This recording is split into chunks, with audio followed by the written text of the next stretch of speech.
Oi, tudo bem? Meu nome é Rodrigo, este é o canal Coleção Paralela e este é o Mestre do Terror.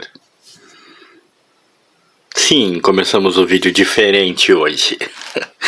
E hoje a gente vai falar do Almanaque Scorpio número 1. É o tipo de publicação que quando você lê, você sente necessidade de falar a respeito. Tem um vídeo aqui no canal já abordando uma edição da Scorpio que eu tenho. Mas não é o Almanaque. É uma outra edição, uma edição regular, por assim dizer. E lá eu acabo tecendo alguns comentários e falando sobre as minhas impressões sobre essa revista, principalmente porque foi a primeira vez que eu tive a oportunidade de ler o material, né, quando eu fiz aquele vídeo, e a gente ouvia falar da Scorpio, a gente via anúncios da Scorpio nas revistas da VEC na época, né? E nós queríamos muito ler, meus amigos e eu, e nós tínhamos uma impressão que na verdade era bastante errada sobre a Scorpio.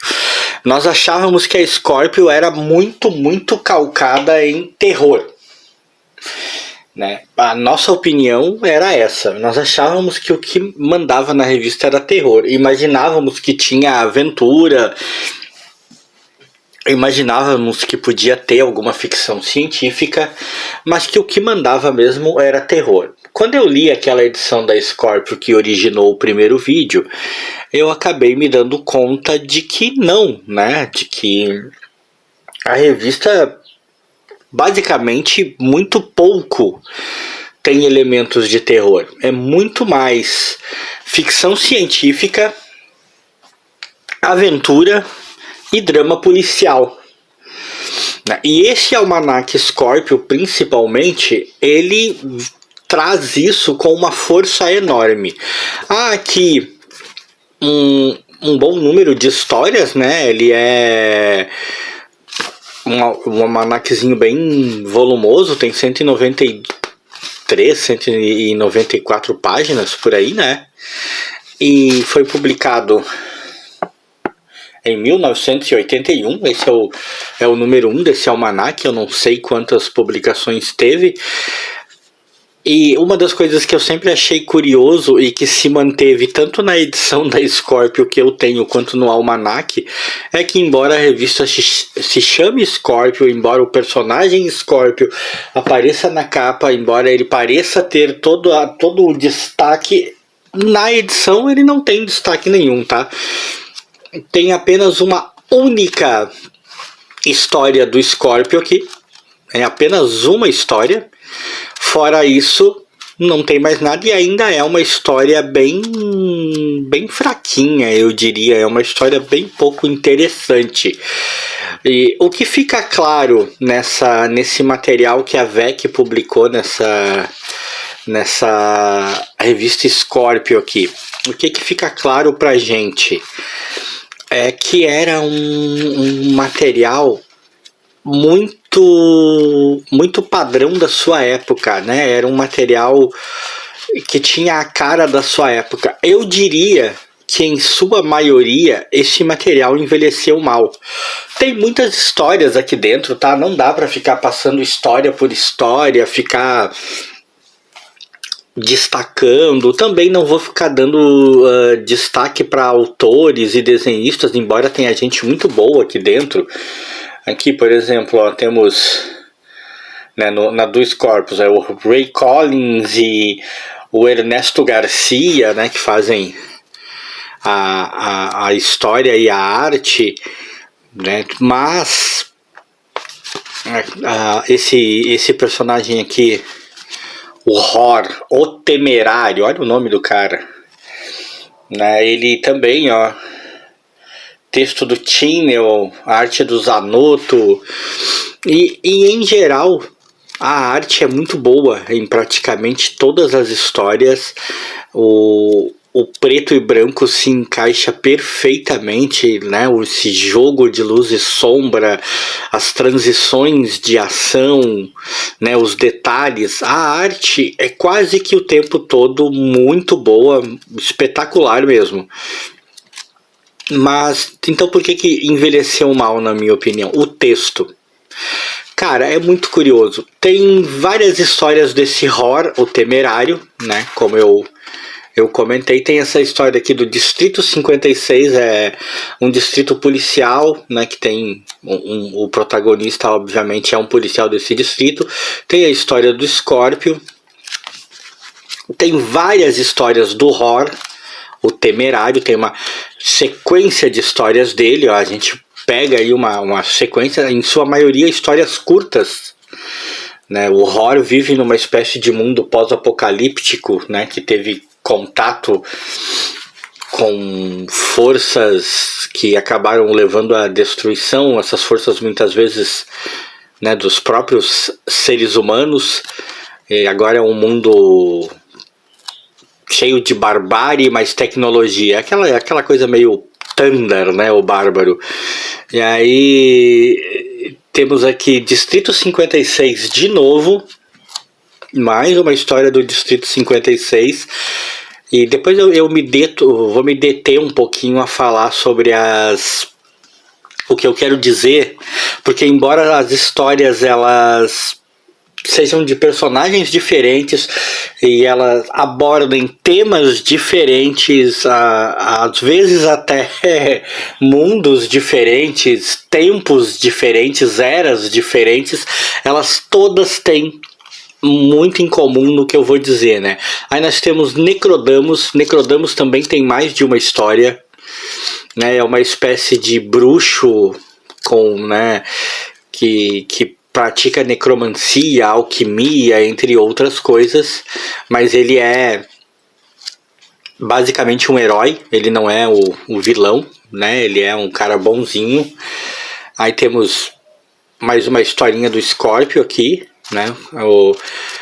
Eu até acho que eu acabei falando que tinha uma história só, né? Mas não tem uma história só. Mas o Scorpio é o cara que menos aparece na edição, né? De qualquer maneira. Tem mais histórias do Horror e do Necrodamos do que do Scorpio, por exemplo. Né? Você vê, tem duas do Distrito 56, duas do Scorpio, umas 3 do Horror, umas 3 do Necrodamos. Depois temos esse aqui, Alvar Maior, um personagem que eu realmente não tenho conhecimento. É bem fantasiosa as histórias dele, é bem conto de fadas, assim. É uma característica interessante, com uma arte muito interessante também. São boas histórias, não são histórias ruins. Essa do Alvar Maior, então, ela tem uma pegada que em certo momento até lembra Senhor dos Anéis, não sei porquê. Talvez pela aquela coisa de um mundo carregado de misticismo. E é aí que vai o que eu tô querendo dizer. 100% das histórias do Almanac Scorpio, inclusive as do próprio Scorpio e as do Distrito 56, que tem essa pegada policial, são histórias que não primam pela ação. Não são histórias de ação. Mesmo Alvar Maior enfrentando criaturas estranhas e místicas, mesmo o Horror, o Temerário, enfrentando tecnologias perdidas, naves espaciais e monstros, porque ele literalmente enfrenta isso. Mesmo Necrodamos vivendo numa espécie de época medieval cheia de magia, de demônios e tudo mais, nenhum deles tem uma história de ação ao pé da letra, pelo menos não nessa edição. Toda a ação aqui se desenrola de maneira um pouco morosa, é muito mais texto do que ação. A pegada cheia de misticismo, de simbolismo, essa é a palavra eu acho mais correta, né? Cheia de simbolismo, de significado, de mensagens subliminares. Tudo isso está presente em todas as histórias. É como se na época em que essas histórias foram escritas, seus autores, seus criadores, não estivessem primando pela ideia de deleitar o leitor com aventuras, numa pegada pesada, dinâmica, e sim em fazer as pessoas pensar, em fazer as pessoas entrarem no texto, se impressionarem com o texto, e divagarem sobre o texto. São textos muito filosóficos, muito místicos, né, carregados de um misticismo, de um simbolismo, mesmo as do Distrito 56 e as do próprio Scorpio. Tem sempre uma questão social, uma questão moral sendo discutida, tem sempre uma elevação a níveis bem claros de bem e do mal, do quanto suas ações pesam, enfim. Chega a ser estranho, porque você pega a revista preto e branco, com essa arte bastante competente e tal, você folheia, lê nomes como Hor, o Temerário, Necrodamus, né, Scorpio, você acaba esperando histórias de ação bem pegadas, bem fluídas, muita aventura, quem sabe muito tiroteio, muita luta de espada, frases de efeito, essas coisas que inclusive nos acostumamos ao longo do tempo e que não estão presentes no Almanac Scorpio. E eu lembro que de certa maneira era assim também já na outra edição da qual eu falei no canal.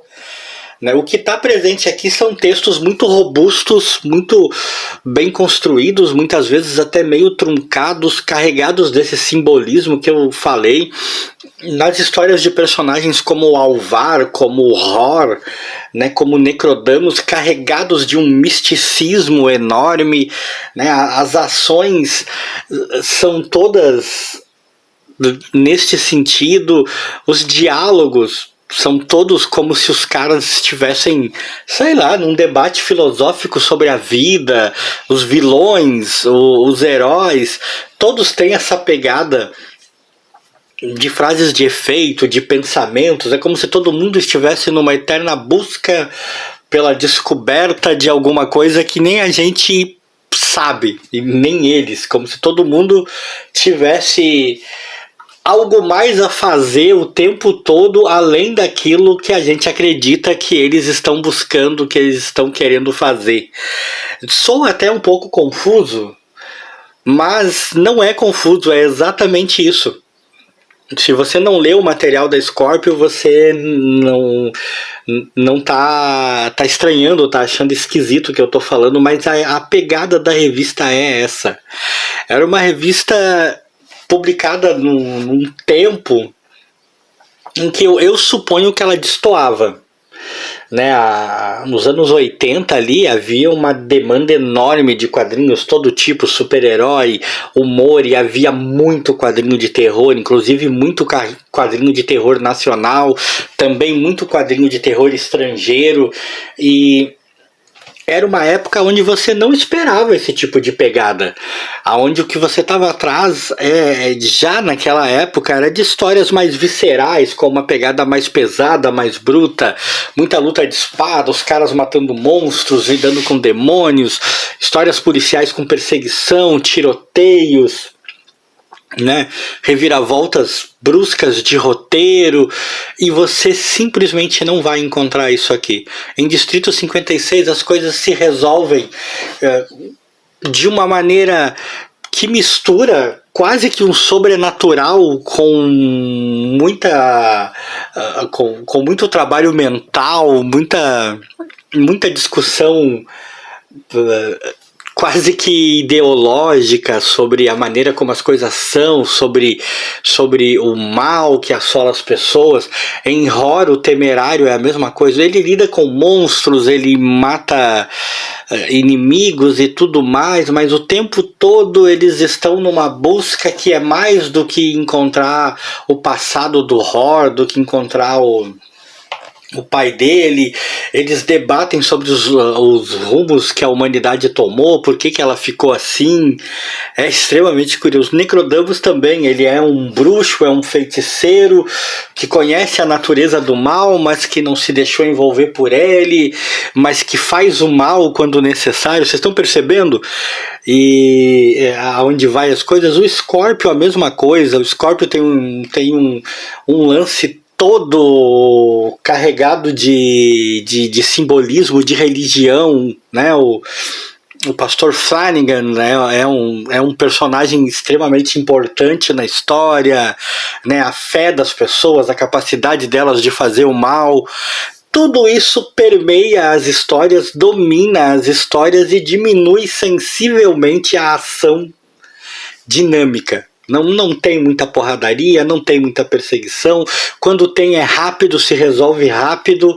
Passa-se mais tempo falando do que agindo. É quase que mais contemplativo. Essa é a Scorpio, esse é o Almanaque Scorpio. E você sai da leitura meio que, sei lá, surpreso, meio que sem saber o que pensar. Eu costumo dizer que tem algumas coisas, alguns livros, alguns quadrinhos que para você realmente poder opinar de verdade, eles precisam de uma segunda leitura.